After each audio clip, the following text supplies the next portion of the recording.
사사기 15장 9절에서 13절까지 말씀이 되겠습니다. 제가 가진 성경은 구약 388페이지에 있습니다. 사사기 15장 9절에서 13절까지 말씀입니다.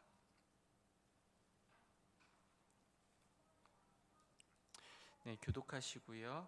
13절은 같이 함께 읽어보겠습니다.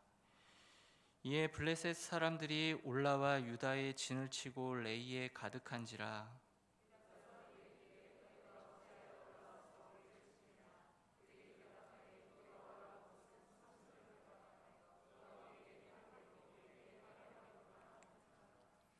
유다 사람 3,000명이 에단 바위 틈에 내려가서 삼손에게 이르되 너는 블레셋 사람이 우리를 다스리는 줄을 알지 못하느냐?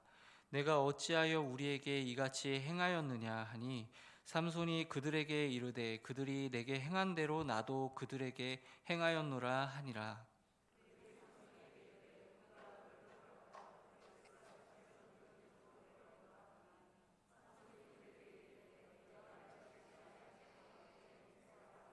같이 읽겠습니다.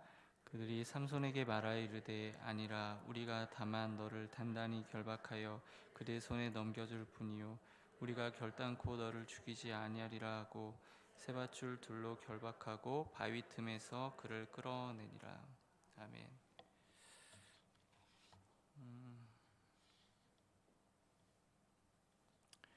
네, 오늘 사사기 말씀을 같이 나누기를 원합니다. 오늘 삼손이 등장하는데요. 삼손은 나실인입니다.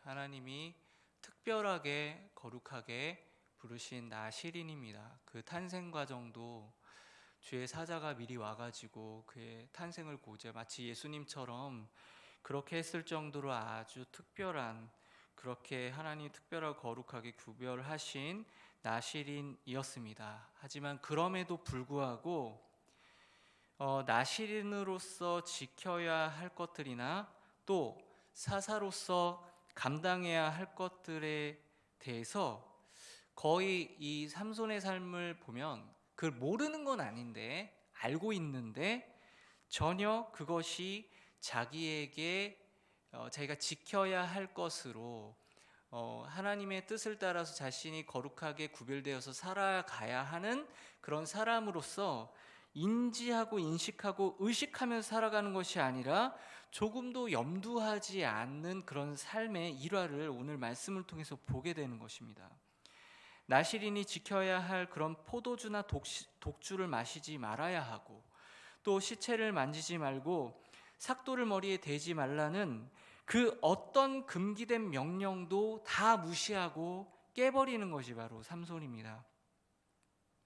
하지만 무엇보다도 이 사사로서 감당해야 할 그런 이스라엘을 의롭게 재판하고 또 이방 민족으로부터 이스라엘 백성들을 구원해야 하는 그런 사명에 대해서도 전혀 그것들을 자신의 삶에 염두하지 않고 의식하지 않는 그런 삶을 살아갑니다.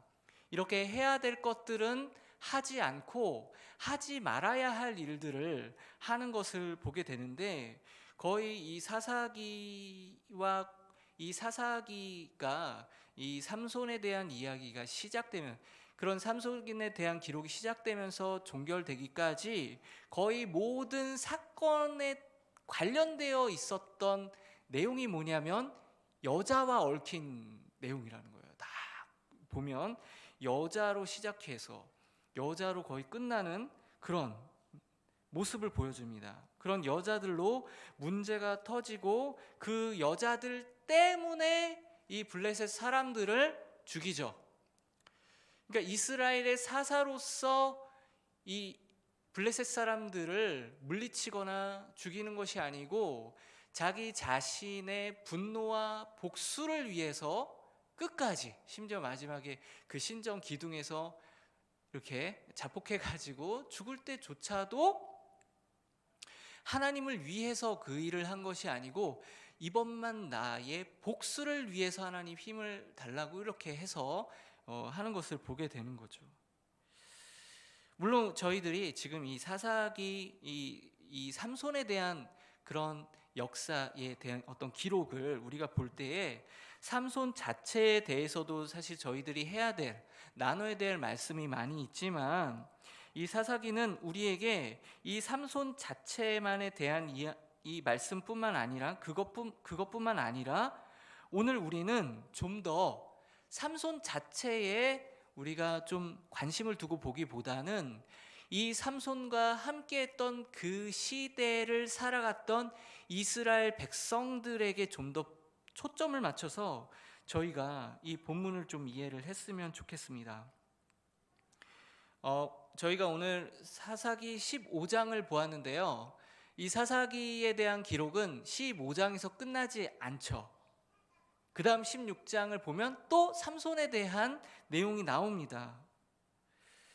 그런데 이렇게 삼손에 관한 말씀이 끝나지 않았고 16장에까지 계속 이어짐에도 불구하고 오늘 본문의 마지막인 20절을 보면요, 이렇게 마무리를 하고 있어요. 20절 보면 15장 20절에 보면 블레셋 사람의 때에 삼손이 이스라엘의 사사로 20년 동안 지냈더라. 지금 이 내용은요, 그 전에도 이 사사기에 기록된 마지막 사사가 삼손이기 때문에 그 전에도 12 사사들이 계속 등장을 했었는데 그 사사들이 나올 때 그 사사들에 대한 기록이 맞춰질 때쯤에 사사로 몇 년을 있었고 그때 그 땅이 이스라엘이 평안하였다, 샬롬이 있었다, 뭐 이런 식으로 뭐 40년 내지는 몇 년 동안 그 땅에 평안이 있었다, 이제 이렇게 마무리를 짓는 거죠. 그러면서 이제 또 다른 사사에 대한 내용으로 그렇게 이어진다는 거예요. 그런데 오늘은 아직 이 삼손에 대한 내용이 다 끝나지 않았음에도 불구하고 이렇게 중간에 15장 20절에 이런 20년을 있었다, 지냈다, 이런 내용이 이렇게 나타나고 있는 거죠. 이 마무리는 16장 31절에 한 번 더 반복이 됩니다. 16장 31절에 보면은 그 끝부분에 이렇게 나와 있죠. 삼손이 이스라엘의 사사로 20년 동안 지냈더라. 이렇게 하면서 또 한 번 이제 반복이 되는 겁니다. 그러면 이 15장 20절에 삼손에 대한 기록 중간에 삼손이 이스라엘의 사사로 20년 동안 있었다고 말하는 것은, 여기에 이 내용은 어떤 의도를 가지고 있을까를 우리가 한번 생각을 해 보았으면 좋겠습니다.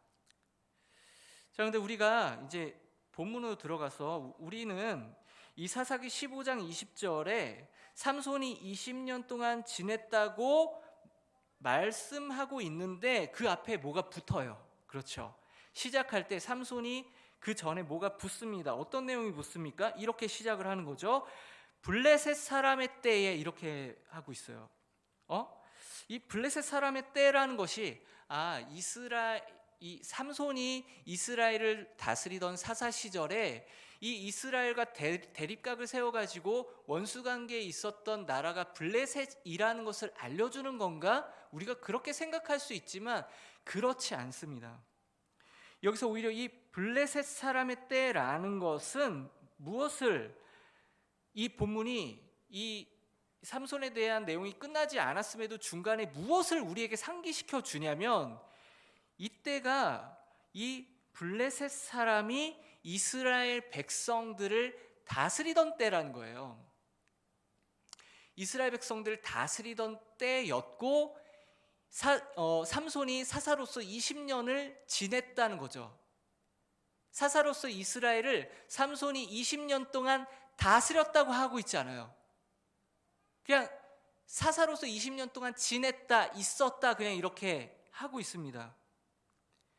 이것은 그동안 다른 사사들의 기록과 비교했을 때 좀 독특한 점입니다. 왜냐하면 이방인들이 이스라엘을 다스리던 시대에 이방인들을 몰아내지 않은 채 사사로 여전히 활동했던 사사는 삼손이 처음이에요.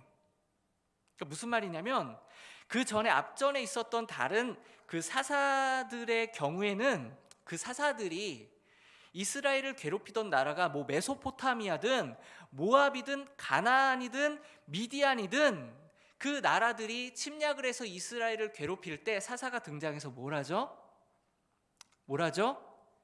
그 이방 나라를 제압하고 쫓아내죠. 이기죠. 그래서 그 나라들을 몰아내고 이스라엘을 구원한 뒤에 몇 년간 이스라엘의 사사로 지냈다라고 나와 있어요. 그 앞에는. 하지만 삼손이 사사로 활동하던 그 20년간 이스라엘은 여전히 누구의 지배 아래 있었다고요? 블레셋의 지배 아래 있었다는 것입니다. 삼손이 블레셋 사람들로부터 이스라엘 사람들을 구원하는 사사로서의 역할을 했다는 거예요? 못했다는 거예요? 못했다는 거죠. 오늘 우리가 읽은 이 9절에서 13절의 말씀을 보면 갑자기 무슨 내용이 나오냐면 블레셋 사람들이 이 유다, 이 레히에 진을 치고 유다 사람들에게 무엇인가 압박을 가하려고 이 진을 쳤다는 거 뭐죠? 싸우자는 거죠. 전쟁하자는 거죠. 이렇게 진을 치고 나서 전쟁의 목적은 아니었어요. 이게 진친 이유가 이렇게 진치고 나서 이 유다 사람들을 겁을 주고 나서는 뭐라고 하냐면 이 유다 사람들한테 삼손을 잡아오라는 그런 내용이 나옵니다. 왜 이런 일이 벌어졌을까? 우리가 그 전의 내용들을 좀 살펴보면은 그 앞에 이제 그런 내용이 나와요. 이 삼손은 여자랑 얽히지 않고선 이야기가 풀리지 않는다고 말씀드렸잖아요. 그 앞에 이 삼손이 막 성령의 충만을 받고 나서 주의 일을 열심히, 하나님의 일을 열심히 한 것이 아니라 여자의 뒤를 열심히 쫓아다닙니다. 그래서 이 삼손이 블레셋 딥나 여인과 결혼을 하게 돼요. 여차저차 해가지고 결국에는 뭐 부모님도 막 반대하고 이렇게 하다 결국에는 너무 막 세게 나오니까 이 삼손이 나 진짜 결혼 꼭 해야 되는데 이렇게 해서 결혼을 하게 되죠. 근데 이 결혼식을 할 때 수수께끼를 내요. 이 블레셋 사람들한테 수수께끼를 냈는데 그 수수께끼를 알기 위해서 이 블레셋 사람들이 이 삼손과 결혼하는 여자를 쫓아가서 계속 막 그 압박을 한 거죠. 그래서 이 삼손한테 그 수수께끼의 답을 알아낸 뒤에 그 답을 말해. 그것 때문에 삼손이 굉장히 열이 받았어요. 그래서 그것 때문에 결혼식이 굉장히 좀 막 이상하게 분위기가 된 거죠. 그래서 이 이상한 관계를 오늘 15장이 들어오면서 이제 다시 한번 이 삼손이 그것을 정리를 하려고 화해 차원에서 그래서 자기 그 결혼한 아내를 찾아온 거죠. 장인 어른과 함께 있는 그 여인을, 딥나 여인을 찾아온 겁니다. 그냥 찾아오지 않고 염소 새끼 하나를 가져오면서 좀 풀려고 이렇게 찾아왔는데 글쎄 무슨 일이 벌어졌었냐면 찾아갔더니만 그래서 아내를 만나고 싶다 이렇게 얘기하니까 장인이 뭐라고 얘기했냐면 너의 아내를 다른 남자에게, 너의 친구에게 이렇게 표현하는데 다른 남자에게 줬다는 거예요. 혼인시켜 버렸다는 거죠. 그러니까 그 일이 또 있으니까 열이 받은 거예요, 삼손이. 그래서 그것 때문에 화가 나가지고 이 삼손이 여우 300마리를 잡아요. 와, 그 여우 300마리를 어떻게 잡았을까? 그래서 잘 모르겠지만 300마리를 잡아다가 꼬리에 꼬리를 서로 연결시켜서 그 꼬리에다가 불을 질러서 풀어놓습니다. 어디에요? 이 블레셋 사람들의 농장에 다 풀어놔요. 그러니까 그때가 하필 또 언제냐면 이제 막 추수할 때예요. 그러니까 열심히 이 블레셋 사람들이 농사를 지어가지고 이제 추수를 하려고 이제 막 기쁘게 추수를 해야 되는 그 시즌에 이 삼손이 이 여우 300마리를 잡아가지고 꼬리에다 불 질러가지고 농장을 다 태워버린 거예요. 농장에 있는 모든 그런 곡식들과 포도원을 다 태워버린 겁니다. 이제 그러니까 이 블레셋 사람들에게 경제적인 엄청난 손실을 준 거죠. 이 일 때문에 이 블레셋 사람들이 어떤 복수를 했냐면 이 삼손이 불을 질렀잖아요. 그러니까 똑같이 불을 질러요. 근데 어떤 재산에 불을 지르는 게 아니고 사람한테 불을 지릅니다. 누구한테요? 이 삼손의 딥나 그 여인, 결혼한 여인과 장인 어른을 불질러요. 불태워서 죽여버립니다. 이렇게 복수를 해요. 그러니까 그것 때문에 또 삼손이 어떻게 했겠어요? 또 열받죠. 또 열받으니까 블레셋 사람들을 쳐 죽이고 나서 에단 바위 틈에 있었던 거예요. 그러니까 이번엔 또 누가 복수할 차례인가요? 누가 복수할 차례인가요?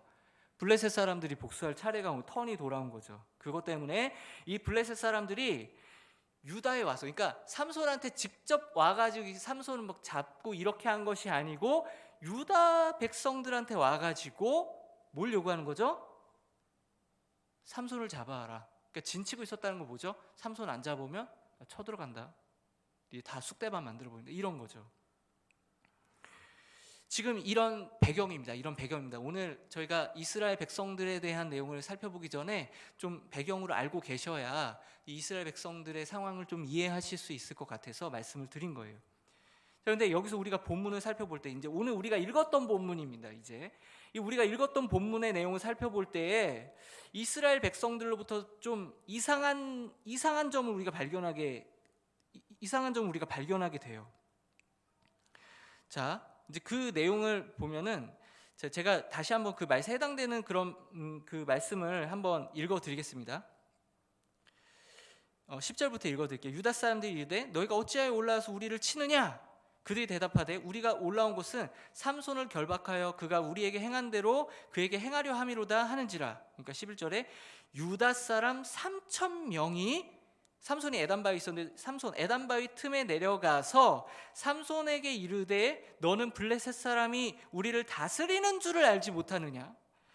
내가 어찌하여 우리에게 이같이 행하였느냐 하니 삼손이 그들에게 이르되 그들이 내게 행한 대로 나도 그들에게 행하였노라 하니라. 12절 그들이 삼손에게 이르되 우리가 너를 결박하여 블레셋 사람의 손에 넘겨주려고 내려왔노라 하니 삼손이 그들에게 이르되 너희가 나를 치지 아니하겠다고 내게 맹세하라 하매 13절 그들이 삼손에게 말하여 이르되 아니라 우리가 다만 너를 단단히 결박하여 그들의 손에 넘겨줄 뿐이요 우리가 결단코 너를 죽이지 아니하리라 하고 세 밧줄 둘로 결박하고 바위 틈에 그를 끌어내니라. 이게 오늘 이제 그 말씀 우리가 읽어봤던 내용입니다. 내용이 좀 들어오시나요? 자, 여기서 우리가 본문을 볼 때 이스라엘 백성들의 이상한 점을 발견하시겠나요? 뭐가 이상한지 좀 들어오시나요? 우리는 여기서 한 3가지 정도 이상한 점, 심지어 심각한 문제점을 우리가 이스라엘 백성들을 통해서 발견하게 됩니다. 먼저 첫 번째로 삼손이야 사실 우리가 잘 알듯이 굉장히 망나니 같으니까 이런 망나니 같은 면모에 대해서 우리가 잘 알고 있는 바이지만, 자, 이스라엘 백성들이 이 블레셋 사람들로부터 이 블레셋 사람들이 쳐들어와서 지금 이렇게 다스리고 있잖아요. 본인들도 인정하고 있잖아요. 블레셋 사람들 우리를 다스리고 있는 것은 너는 알지 못하느냐 이렇게 그러니까 반문하잖아요. 그것은 뭐냐면 유다 사람들이 이 블레셋 사람들이 자신들을 지금 통치하고 지배하고 있다는 것을 본인들이 명확하게 알고 있다는 거죠. 자, 그런데 그런 상황 가운데에서 이 유다 백성들, 이스라엘 백성들이 블레셋 사람들로부터 원래대로라면 하나님께 이런 일이 있을 때 침략을 받고 압제를 당하고 지배를 당할 때에 하나님께 자신들을 구원해 주시기를 간절히 부르짖어야 되는데, 놀라운 것은 삼손의 때를 보면 이스라엘 자손들이 여호와께 부르짖었다는 어떤 내용도 발견할 수 없습니다. 말씀드렸던 것처럼 여태까지 사사기의 여러 사사들의 시대를 보면 이스라엘 자손들이 여호와의 목전에 악을 행해서 이방 여러 나라, 메소포타미아든 가나안이든 여러 나라들이 침략으로 고통스러워할 때에 이스라엘 자손, 그때의 이스라엘 자손들은 적어도 뭘 했냐면 여호와께 부르짖으면서 자신들의 잘못을 뉘우치고 회개하면서 하나님께서 자신들의 그런 공경과 곤란에서 벗어나게 하시고 자신들을 구원해 달라고 부르짖었어요. 삼손 때 전까지는요. 그런데 오늘 삼손과 관련된 본문의 내용을 보면 그들이 블레셋의 침략과 지배를 받고 본인들도 분명히 그 점을 알고 있었음에도 불구하고 여호와께 부르짖지 않습니다. 두 번째로 이상한 것을 우리가 보게 되는데요. 두 번째로는 이스라엘 백성들은, 유다 자손들 이스라엘 백성들은 그들의 대적인 블레셋과 더불어서 싸우고자 하는 의지가 전혀 보이지 않습니다. 지금 이스라엘 백성들한테 지금 지도자가 없나요? 지도자가 없습니까? 있죠. 누굽니까? 삼손이죠. 삼손. 막나니 같아도 지도자예요. 하나님께서 이스라엘 백성들을 구원하시기 위해서 하나님이 친히 선택하고 부르신 사사입니다. 이스라엘을 재판하고 그들을 침략으로부터 구원해 줄 그 구원자를 하나님이 세워주셨다는 거예요. 만약에 그렇다면 이스라엘 백성들이 삼손이 그런 존재로 하나님이 사사로 세워주셨다는 것을 안다면 뭘 해야 될까요? 삼손을 도와서 뭘 해야 될까요? 블레셋과 싸워야죠. 블레셋과 싸워야죠. 그런데 이 본문에서는 그런 하나님께서 세워주신 삼손을 중심으로 블레셋과 전투하고자 하는 그런 의지가 전혀 보이지 않는다는 거예요. 정말 마지막 세 번째는 가장 어떻게 보면 충격적인 것인데, 그 뭐냐면 하나님께서 이렇게 이스라엘의 구원자로 세워주신 그 지도자 삼손을 돕기는커녕 지금 뭐하고 있죠? 오늘 말씀 보니까 블레셋이 잡아오라고 하니까 어떻게 합니까? 잡아다가 블레셋에 바치고 있습니다. 그것도 모양도 안 나오게 몇 명이 우르르 몰려갑니까? 3,000명이. 그러니까 이게 3,000명이 갔다는 건 뭐예요? 그 무슨 의미예요? 군사적인 행동이죠. 누구랑? 삼손과 싸울 수도 있다는 것을 감안하고 갔다는 얘기예요. 이거는 정말 심각한 일입니다. 이스라엘 사람들은 블레셋 사람과 싸워서 이스라엘의 평화를 가져와야 되는 거잖아요. 블레셋 사람들과 싸워서, 그래서 그들의 전쟁이 그치고 싸워서 이겨가지고 전쟁이 그쳐서 평화가 그 전에 선조들이 했던 것처럼 그렇게 했어야 되는 거였잖아요.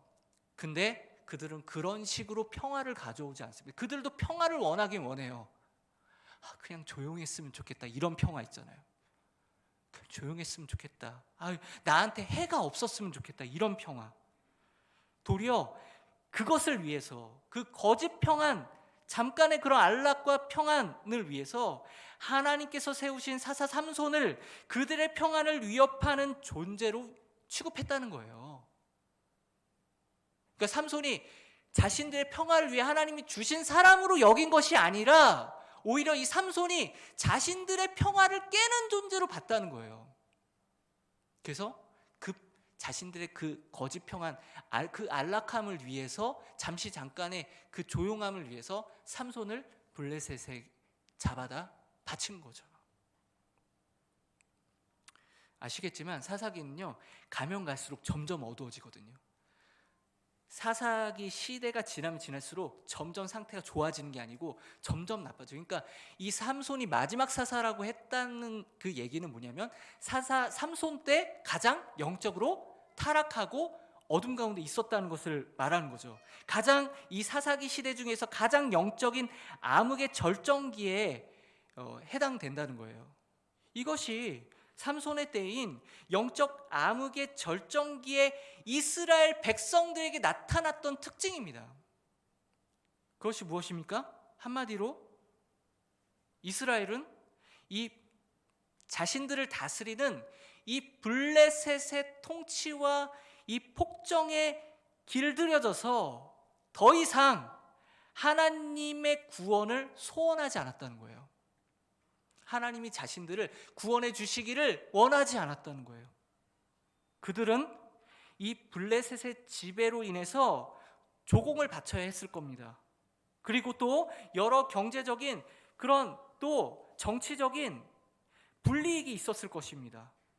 또 블레셋 신은 다곤인데 이 블레셋 신 다곤과 더불어서 여러 우상들을 섬겨야 했을 것을 강요받았을 것이고, 그것은 이스라엘 백성들에게 무엇을 말하냐면 바른 하나님 예배를 드리기 어려워졌다는 거죠.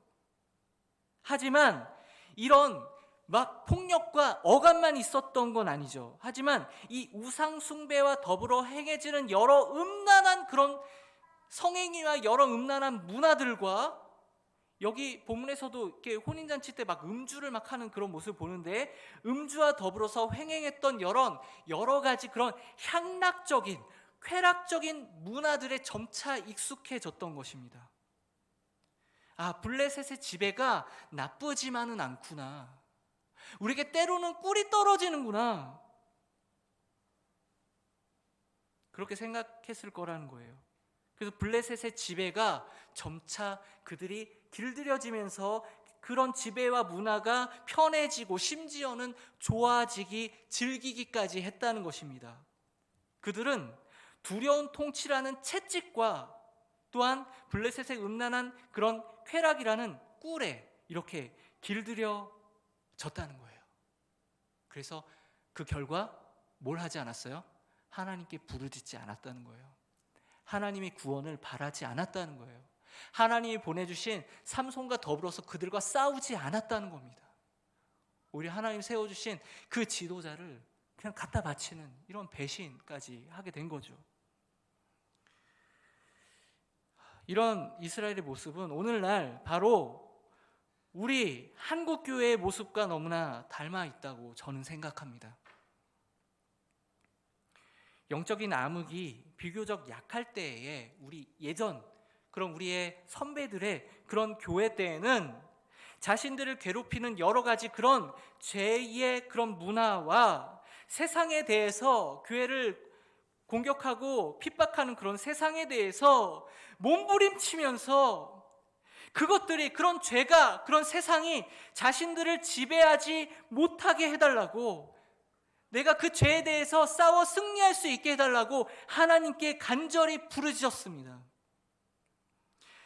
자신들 가운데 은혜가 없고 때론 죄의 논리가 자신들을 구속하려 할 때일수록 하나님께 죄로부터 자유롭게 해달라고, 영적인 부흥을 우리에게 달라고 이렇게 간절히 구했습니다. 하지만 교회 가운데에 이런 영적인 어두움이 시간이 지나면 지날수록 이런 어두움이 심각해지게 되면서 더 이상 이런 죄의 지배에 대해서 몸부림치지 않게 된 것이죠. 권력과 세상 권력과 이런 죄의 지배에 길들여져 버렸기 때문입니다. 오늘날 많은 교인들이 진정한 하나님의 나라, 죄에 승리했을 때 우리는 진정한 하나님의 샬롬을 누릴 수가 있게 되는 거거든요. 그제야 비로소 진정한 평안을 그때 누릴 수 있는 겁니다. 근데 오늘날 많은 교인들이 진정한 하나님 나라의 샬롬, 즉 평안을 위해서 영적으로 저항하지 않는 것을 우리는 느끼게 됩니다. 싸우지 않습니다. 투쟁하지 않습니다. 적당히 죄와 타협하면서 죄가 주는 그런 거짓된 평안, 거짓된 샬롬에 그냥 길들여지는 거죠. 죄가 주는 그런 즐거움에 점점 더 길들여지는 것입니다. 죄에 완전히 잠식해 버리는 것입니다. 죄의 노예가 되는 것입니다. 그래서 그 결과 어떻게 되죠? 심지어 기도조차 나오지 않는 거예요. 아니, 기도할 생각조차 하지 않는 것입니다. 기도할 필요가 없는 것입니다. 내 안에 있는 죄 때문에, 내가 짓는 죄 때문에 고통스러워하지 않는 것입니다. 하나님께 그 죄에 대해서 죄를 떨쳐버리게 해달라고, 죄에 승리하게 해달라고 간구하지 않는 거예요. 아니, 오히려 그 고통을, 그 죄를 지었을 때 내 안에 그 생기게 되는 그런 영혼의 그 고통을 해결하기 위해서 죄의 쾌락과 육신의 안위와 만족이라는 그런 꿀로, 그런 만족이라는 진통제로 자기 자신의 영혼의 고통을 달래고 있는 것은 아닐까요? 오늘 본문에 나타난 이 이스라엘의 영적 상태가 바로 지금 우리 한국 교회 그대로 적용될 수 있다는 것을 우리는 깨달아야 됩니다. 오늘날 우리가 살고 있는 세상은 이 사사기 말의 세상과 너무나 닮아 있습니다. 하나님이 아닌 다른 것을 섬기는 우상 숭배로 가득합니다. 점점 우리가 사는 세상은 하나님을 제대로 믿기 어려운 형국으로 지금 가고 있습니다. 코로나19로 인해서 정부는 전염성을 빌미로 얼마 전까지 오로지 교회만 모임을 통제하려 했습니다. 또 차별금지법이라는 돌아오지 못할 강을 아직 건너진 않았지만 건너지 못할 강, 돌아오지 못할 강을 건너게 될 때에는 이미 그 길을 건너버린, 그 강을 건너버린 유럽과 같이 바른 신앙을 고백하고 그 신앙을 추구하기 어려운 때를 향해서 우리는 지금 가고 있습니다. 사사기 어둠 속에서 그 어둠이 얼마나 깊은지를 보여줬던 그 측정의 어떤 하나의 상징으로 볼 수 있는 것이 동성애인데, 이 동성애와 비정상적인 성집착 현상이 우리 사회 전반에 지금 스며들고 있습니다. 만연하고 있습니다. 그런데도 왜 한국 교회는 부르짖지 않고 있을까요? 그런데도 왜 투쟁하고 싸우려 하고 있지 않는 것일까요? 바로 죄와 사망의 지배에 교회가 포로 상태에 되어 있기 때문이고, 그들이 주는 쾌락과 거짓 평안에 이미 길들여져 버렸기 때문입니다. 저는 지금 이 말씀을 우리 성도님들과 함께 나누고 있지만 정말로 저는 답답한 마음을 가지고 무거운 마음을 가지고 전하는 것입니다. 왜냐하면 이 말씀을 전하는 저조차도 이 시대의 아들이기 때문에 그래요. 저도 이 말씀을 볼 때에 자유롭지 못함을 고백합니다. 예수님이 오기 전까지 이 세상에서는 죄가 하나님과 교회를 대적하기 때문에 완전한 안식과 평안이 없습니다. 우리가 고통을 경험하고 아픔을 경험하는 것은 당연한 거예요. 우리가 이 시대를 살아갈 때. 왜냐하면 지금 우리가 살고 있는 이 장소는 전투하는 전쟁터이기 때문에 그렇습니다. 우리는 죄의 지배로부터 우리가 그들의 포로가 되지 않기 위해서, 지배를 당하지 않기 위해서, 잠식당하지 않기 위해서, 길들여지지 않기 위해서 매일같이 싸워야 합니다. 하지만 만약 우리 안에 이 죄에 대한 전투를 그치고 죄와 타협하고 죄의 노예 상태가 된다면 죄를 불편하게 여기기보다는 이제 불편함의 대상이 바뀌게 돼요. 우리가 믿는 진리, 우리가 섬기는, 우리를 구원하시기로 하나님이 택하신 예수 그리스도가 우리한테 불편해지기 시작합니다.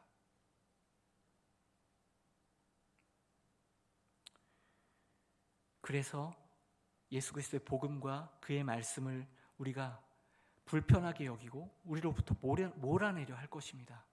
여러분도 어떠십니까? 여러분들 가운데 여러분들을 지배하려는 그런 죄와 날마다 싸우고 계십니까? 투쟁하고 계십니까? 발버둥 치고 계십니까? 예수 그리스도 통한 하나님의 통치와 평안이 여러분들의 삶을 지배하기를 원함으로, 그래서 하나님께 지배당하지 않기 위해서 부르짖고 계십니까? 아니면 이미 그런 부르짖음을 그치고 해볼 대로 해봤는데 죄 안 접으려고 막 중간중간 회개기도도 해보고 또 짓고 회개기도 하고 또 짓고 이게 계속 반복되다 보니까 난 안 되나 보다 포기하고 그냥 적당히 타협하고 죄의 노예 상태로 그렇게 기도 안 하고 살아가고 계십니까? 말씀 맺겠습니다. 비록 삼손은 이스라엘의 구원에 관심이 없었던 그런 불량한 지도자였지만 우리가 섬기는 구원자는 어떠시죠? 우리가 의지하는 주 예수 그리스도는 이미 십자가의 죽으심과 부활을 통해서 우리에게 죄에 대한 구원과 승리를 주신 참 사사이시며 우리의 구원자 되신 줄 믿으시길 바랍니다. 우리가 죄의 지배로부터 승리하고 하나님의 진정한 평안을 누리는 길은 우리의 구원자 예수 그리스도를 믿는 믿음으로 죄를 이기는 것 외에는 방법이 없습니다. 이 죄악된 세상을 살아가면서 저와 여러분들 안에 습관적으로 죄로 인해서 고통받는 분들이 계십니까? 혹시 이미 타협하고 적당히 살아가는 그런 분들은 계시지 않습니까? 포기하지 마십시오. 그리고 우리의 구원자 예수 그리스도를 바라보시고 죄로부터 구원을 간절히 부르짖고 소망하시기를 바랍니다. 그러면 예수 그리스도께서 우리 안에 있는 그런 죄를 몰아내시고 우리 마음 가운데에 참된 평안과 진정한 그런 안식 샬롬을 우리에게 가져다 주실 것입니다. 이렇게 참된 안식을 죄와 싸워서 거짓된 평안 말고 참된 안식을 예수와 더불어서 죄와 싸워서 이겨서 얻으시는 저와 여러분들 되시기를 주님의 이름으로 간절히 소원드립니다. 우리 같이 찬양하겠습니다.